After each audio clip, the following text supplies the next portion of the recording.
Motherfucking Jules!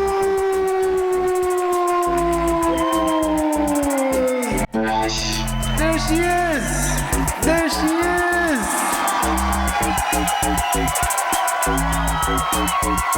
Let's go!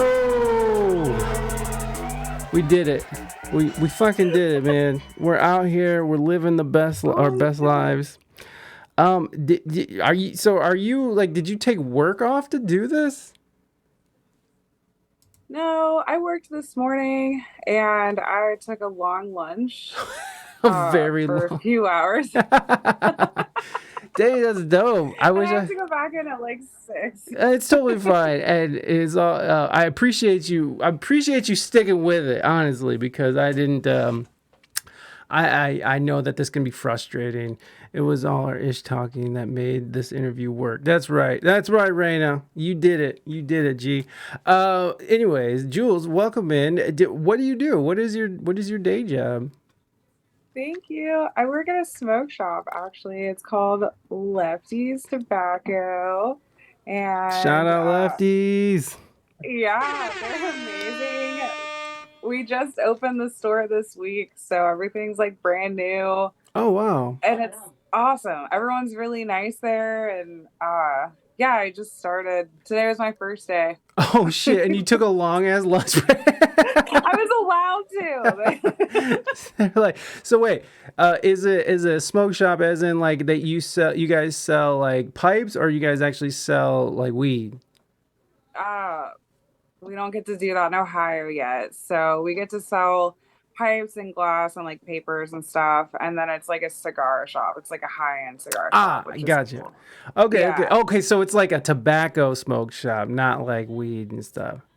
Well, they're kind of like, they have the cigars, but it's not necessarily like geared to like cigarettes or stuff like that. It's so they have like more like dabbing stuff and glass for potheads and like all of the cool little like e-rigs and like seahorses, Dr. Dabbers, and then a bunch of stuff at like different kinds of price points. Like they have high-end glass and they also have like totally reasonable stuff that like you could go in and actually buy. Okay, that's awesome. Yeah.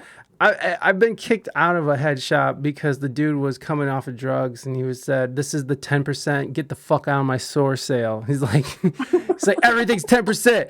It's the 10%. Get the fuck out of my store sale. Just go. I was like, okay, bro. Okay. Actually, you know who it was? I don't know if you're familiar with like, because I met you at Glowstick Willie's festival, Willietown.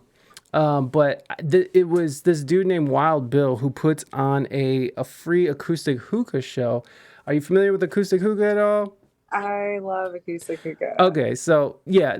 He actually puts on a free show every year. I think it's a 420 show, and he goes by Wild Bill, and he owns actually a head shop here in Toledo that is I think it's called 632. I don't know if he still owns it. Honestly, I don't even venture into the city much these days, but he's just a wild dude, you know. Obviously, he goes by Wild Bill. But yeah, so I actually was like escorted out of a hookah show a long time ago. For what? What'd you do? I was a baby. This was like over 10 years ago. Okay. Like nobody remembers it, but I hopefully not.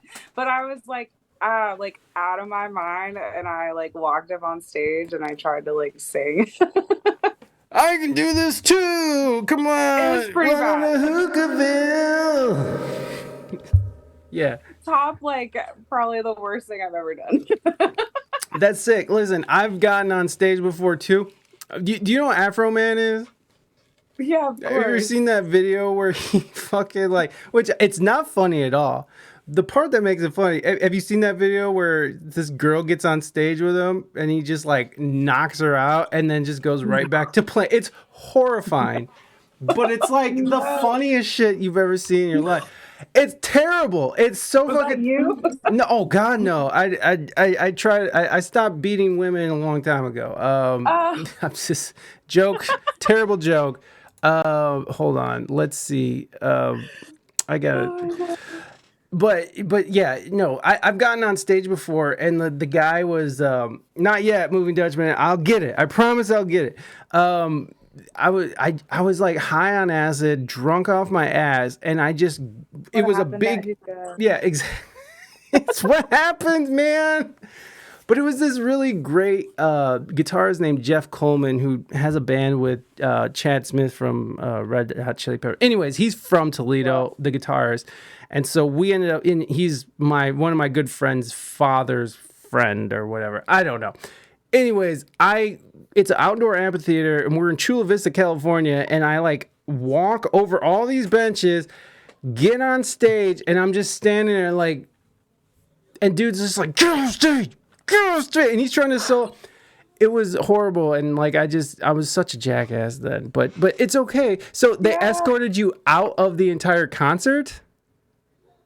No, they were actually so nice about it. They were like, you can't do that. And like, so okay, so what I did was like I walked on stage and I actually like took the microphone and I was like, oh no, dude, she froze. and I didn't do anything worth. Hold on. All good.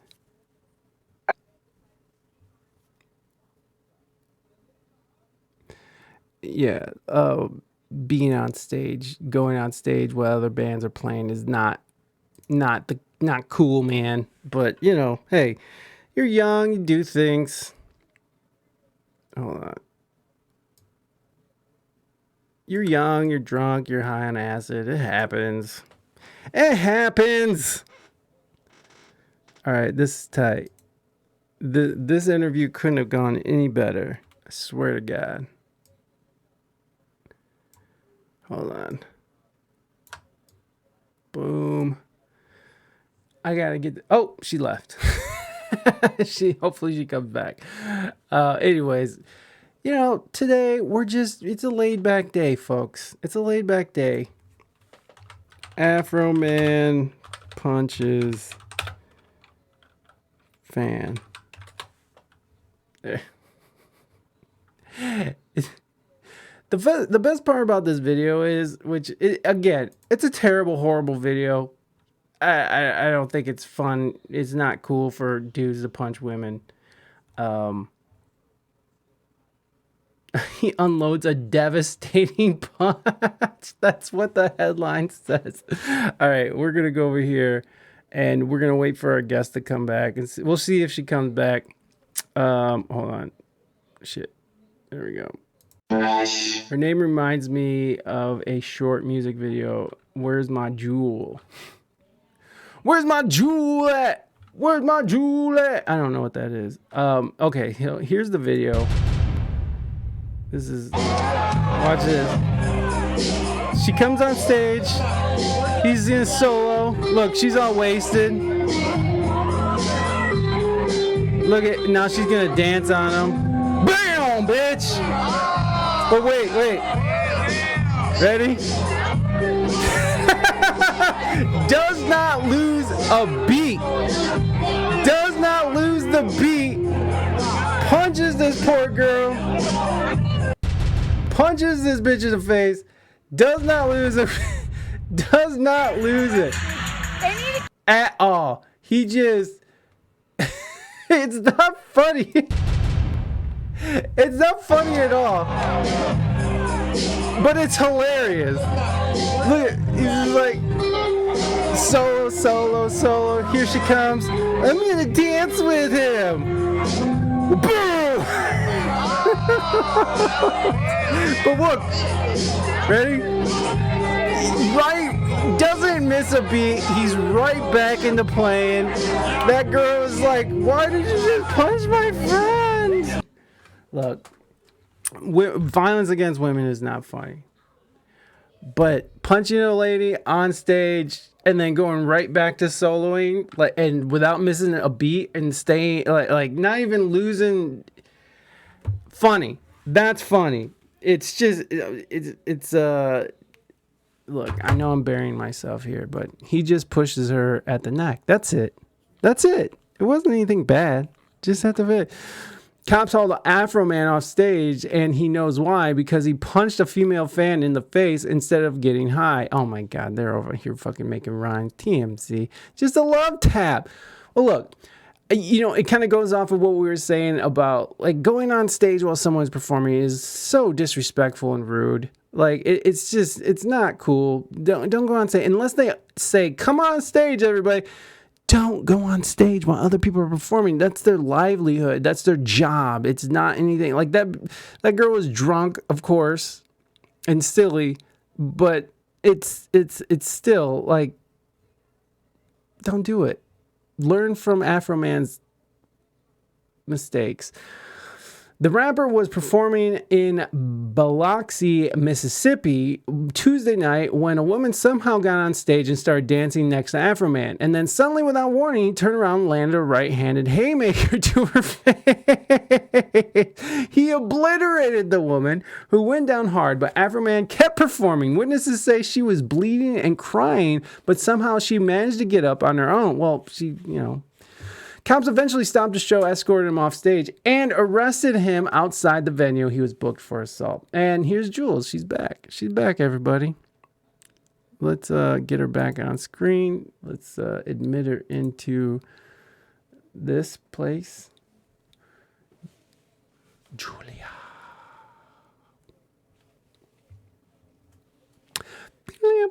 You done fucked up to Aaron.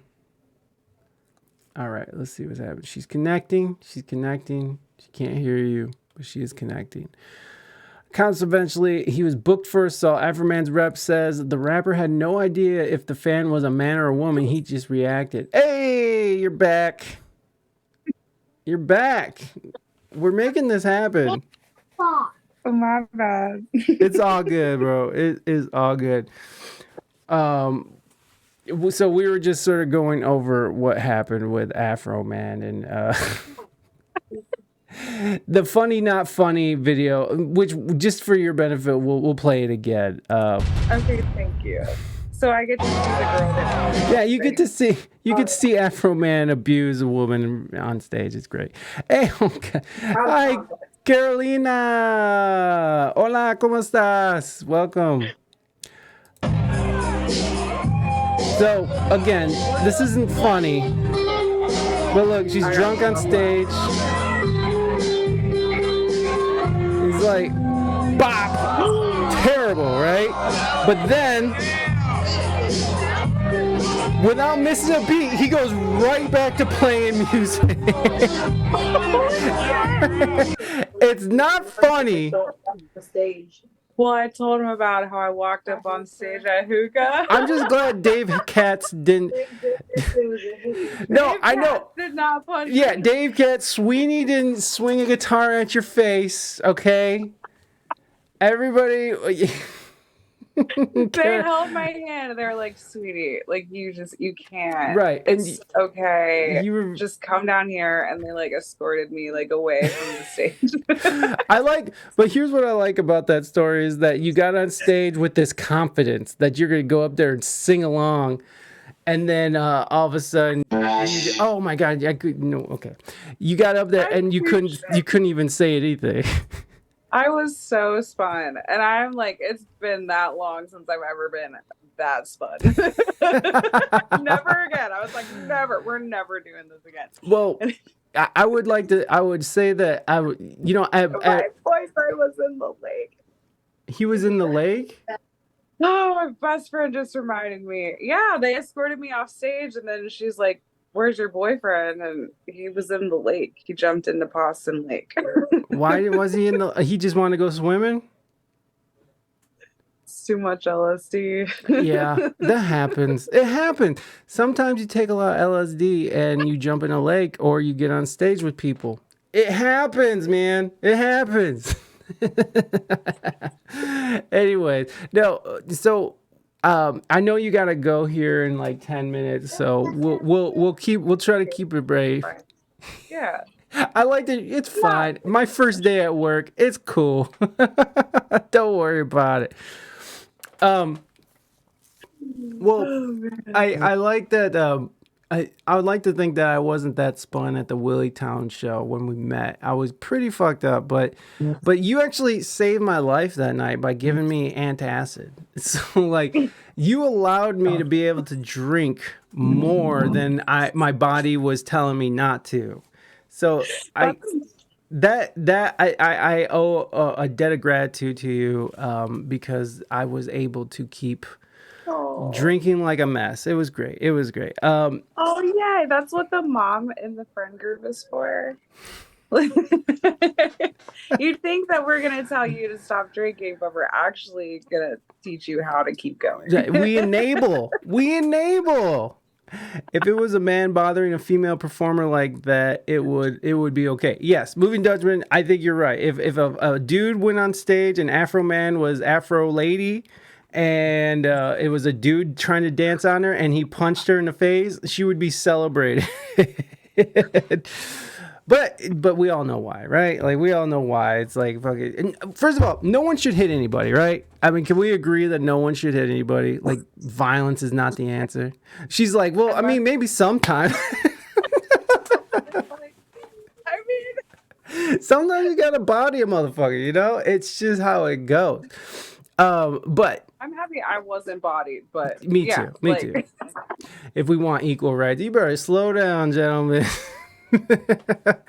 But yeah, I don't think anybody should hit anybody, but there is sort of a double standard, and it's because of past transgressions from men against women, and also men are just bigger beings, right? Like we're just big and like it's I don't know. Anyways, we're You're moving. strong, you got muscles. Yeah, we Like got. regardless if you like do anything with them or not, like you're just born with more. You know what I mean? Yeah. Yeah. Yeah. It's just how it works out. I mean, genetics is a hard thing to get past. And I just go with like, let's not anybody hit anybody. Let's just start there. Nobody hit anybody. Let's be good. You said, no, are you a mom? Are you an actual mom? Do you have children?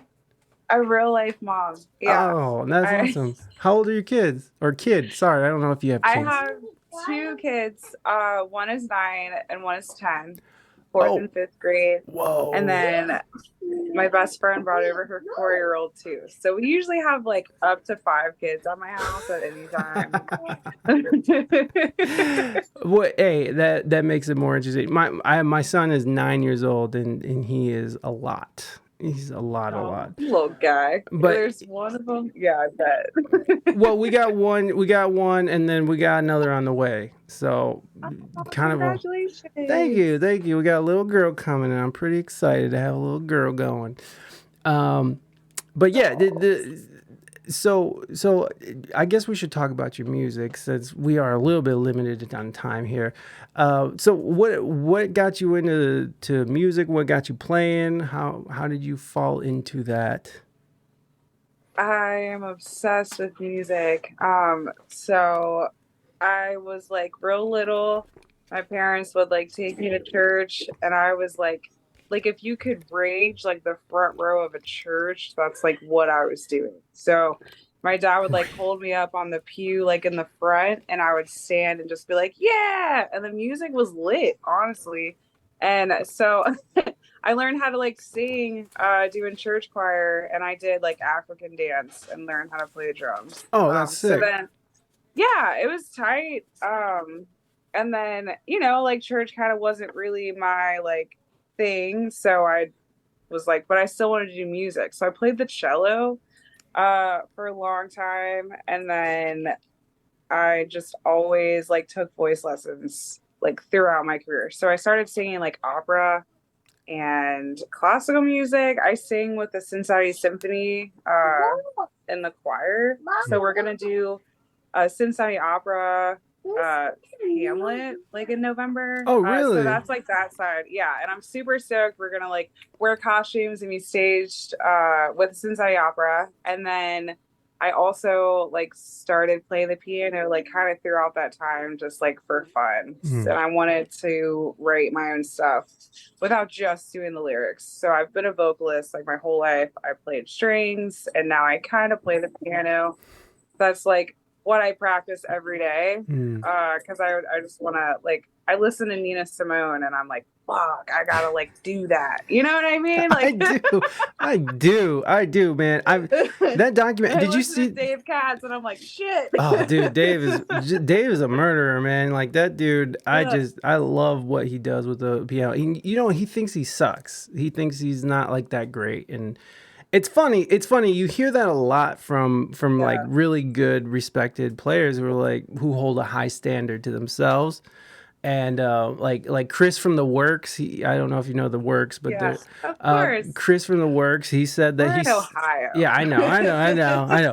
He said that he sucks. Like it's crazy to me because you see these people who just shred all day and then they sit there and say they suck, but they I mean, at some point they know that they don't suck, you know what I mean? Yeah, But they know that like where they're at and where they want to be is it doesn't match up. And I feel that's that way like too. something I probably struggle with every day. Mm, And like I said, I practice the piano almost every day. Like there's one in my living room, there's one in my basement, there's one in my garage. mm, Because if I'm walking by it, maybe I'll just do it. And some days I'll be like, wow, like you did a good job and you'll write a song, you know? And like some days I'll sit there and like end up getting angry and I'm like, this fucking sucks. Like, what are you doing? You know, and I hear that so much. Like when I read a biography or when I watch a documentary on some of my favorite artists, like,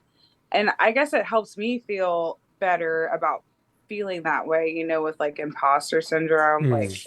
I am on like a 90% full scholarship in a music education program that I got from an audition. Like, Wow. so I can't be terrible, you know what I mean? But I still like show up every day and I'm like, I'm not supposed to be here. I don't know how I got here. Like, I don't know. These people are gonna find out that I'm like fucked up. Well, obviously somebody finds that you have talent because you're singing with a pretty prestigious symphony. I mean, Cincinnati Symphony is, that's a pretty prestigious symphony. So you're obviously somebody sees talent in you. But yeah, getting past that shit is Somebody does. I hate the way I play everything. Like, I just Everything. yeah, I But hate. sometimes I really, really like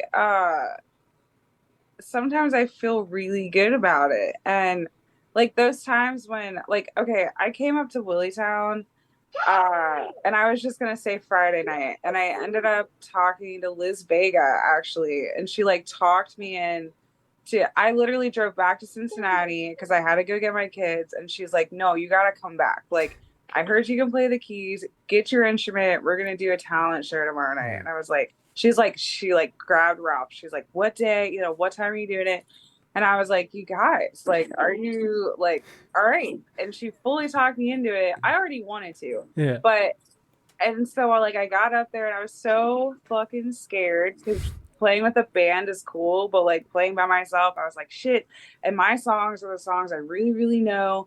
And I like was able to like sit in to the point where I was comfortable enough to like jam and like improv. And like that's where I find like those moments of I guess like connection with like my favorite artists and I'm able to like lean in and be like this is what I really want my song to sound like, you know? Yeah. And that's when I come off and I'm like, wow, I think I did do a good job. Like and people comment on like the okay, cool. I wrote the song. It's like 6 chords, right? It's super simple and like that part is fine. And people compliment me on that part, but like when I really get into like in between it and I get to jam it and improvise it and make it jazz, and I really feel like I did that and people notice that and they're like, whoa, like that chord progression was cool, but what'd you do there? And I'm like, whoa, like is really like what's from the heart. And Yeah. that's why like I write and play music because that's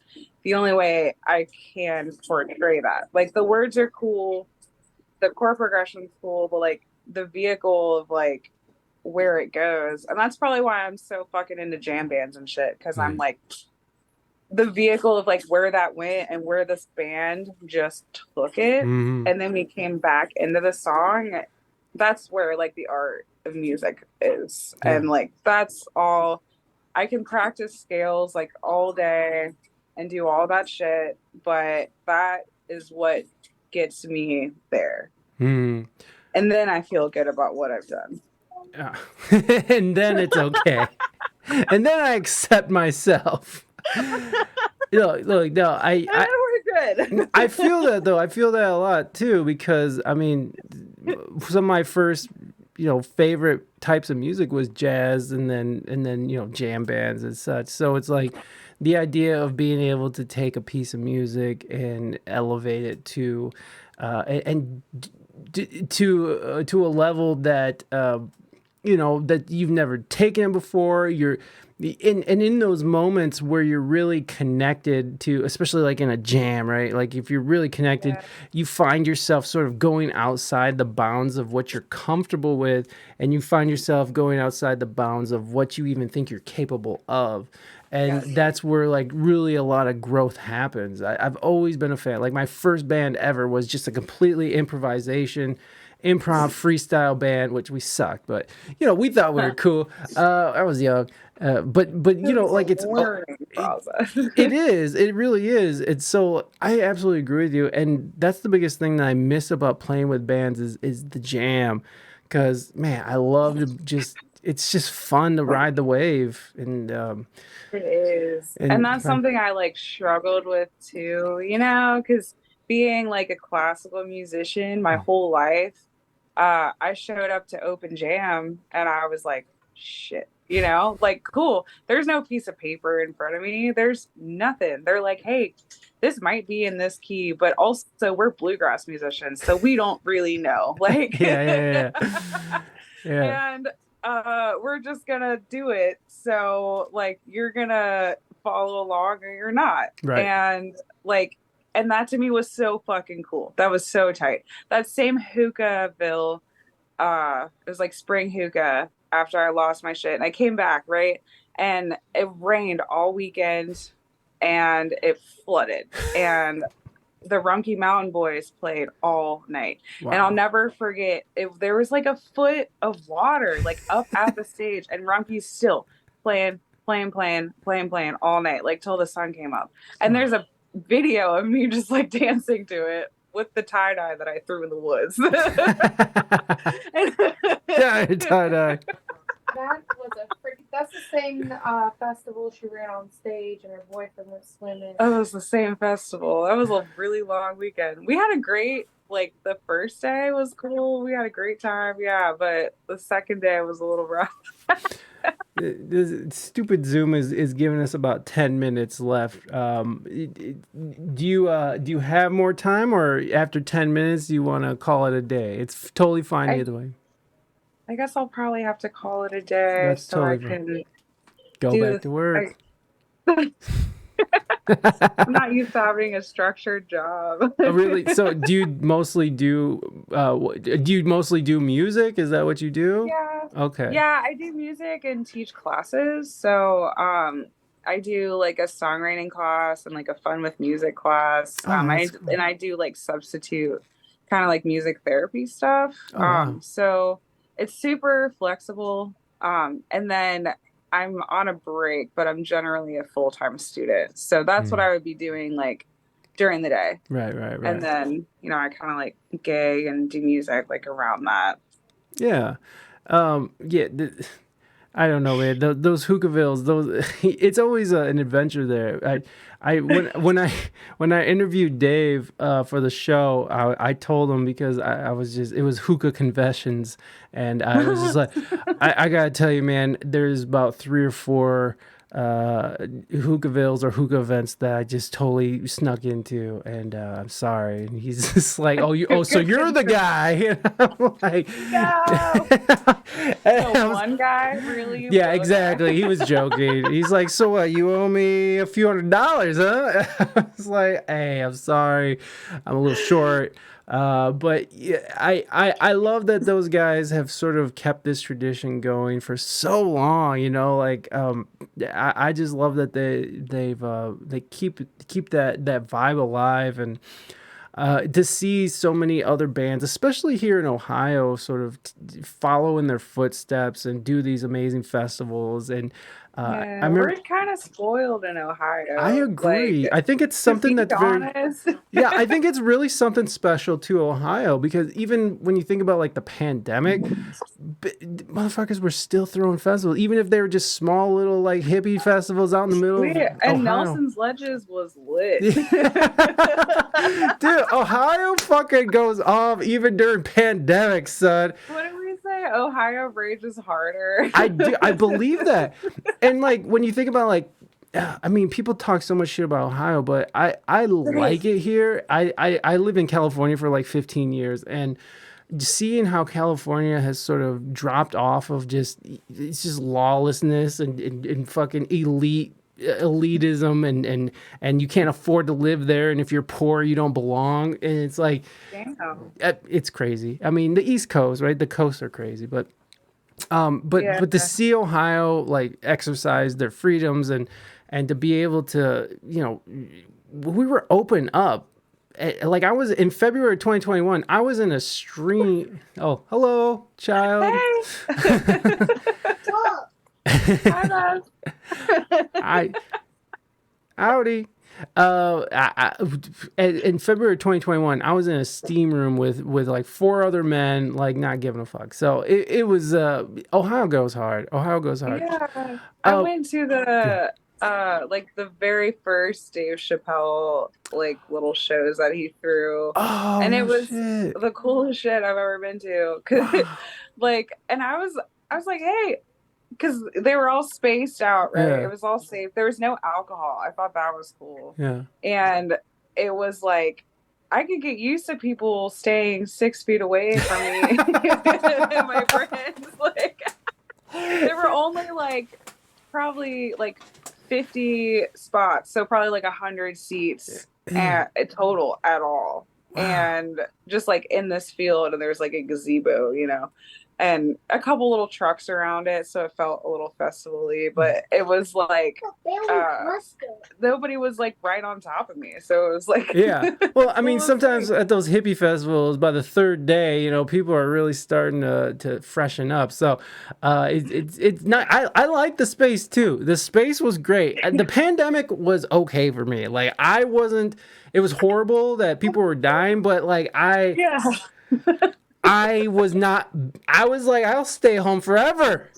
I loved it, and like I saw like 2 people through the whole thing. You know what I mean? Like me and my best friend, we bunked up basically, and that was our bubble. And then I saw like 1 other friend, and that's kind of like how it's been since I've just kept the tradition. I want you. I know we're running out of time. I've seen that fucking timer drives me nuts. But the your experience with Dave Chappelle, what like how much were tickets? Like what? Like how much? It was before they like went up to be crazy, so they were like $90. Okay. Which still sucks, but like when I saw like tickets later on, they were like pushing 200. Wow. You know what I mean? It was like crazy. I think people started to find out like how intimate it was, because it was like Dave Chappelle, but we just thought it was Dave Chappelle, right? But he just emceed it and invited all of his fucking sweet friends. So it was like Donnell Rawlings and Ashley Larry. Ashley Larry. Let's go, Ashley Larry. What's up?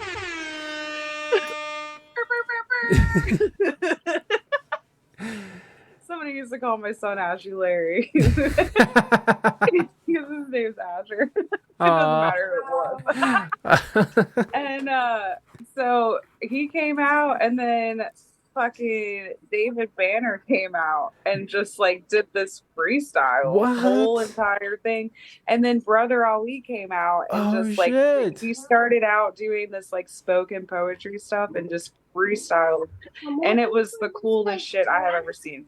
The comedy was cool, but like it was unreal, because it was like you were watching him and his friends smoke and make music and talk shit. And I was like, I want to come back every time, and I never could. But, but that's like such a special moment. Those were like, because those now live in infamy. Those what is it? Yellow Springs, is that it? Those Yellow Springs shows are legendary. And then of course he came out with the one special he released on YouTube about George Floyd, and I forget. And he took all those Yellow String shows, I think, and used footage from them, because it was like our understanding that they were recording all of it, like that show. Wow. And it was real. Like, they had us, like, you could either leave your phone in the car, or they had like lock boxes that you could put them in, and they would unlock them at the end of the show. Like, you could not bring them in. Which I love that. Yeah. It's because it is a shame that comedy sort of gets they get side I don't know, like they get comedians can get their bits completely destroyed when people just put their stuff on stage. It's out of context, or I'm sorry, they put it online. And they'll try to like get people, and try to cancel people because, oh, you said this thing about a bit that was not even done. So, and that's literally exactly what he said. He was like, you're in the middle of a cornfield. I can say whatever the fuck I want. Like, fucking do it, bitch. Like, who's gonna believe you? Like, he literally was like, who's gonna believe that you heard me say that in the middle of a cornfield? Right. Really? Like, who gives a shit? And I thought that was so fun. I was like, you're right. Like, bass. Dave Chappelle bass. Okay, so the timer's coming down to 1:20, and I don't want Zoom to end us in an inappropriate way. So, Juls, I really appreciate you working with me and pushing through the tech. Everybody go ahead and click on these links I'm putting in the chat. What's the best piece of advice that you have ever gotten? Just fucking do it. Like, literally, like, it was the simplest thing I have ever heard, and I've never felt so dumb. But literally, like, just do it. Like, the thing that you, like, are trying to do, and you're like, I don't know if I'll be accepted, or I don't know. Just do it. Just do it. Because cool. Hi, Asher. Oh, wrong way. Hey, Asher. Hi. Nice to meet you, Asher. I'm Mike. Okay. Oh. I get it. I'm scary. Juls, thank you so much for being on the show. I appreciate you. Everybody, put your hands together for our guest today. Thank you for having me. No worries. Juls, thank you so much. Juls, everybody. Asher, everybody. Give them some love. I'll see y'all later.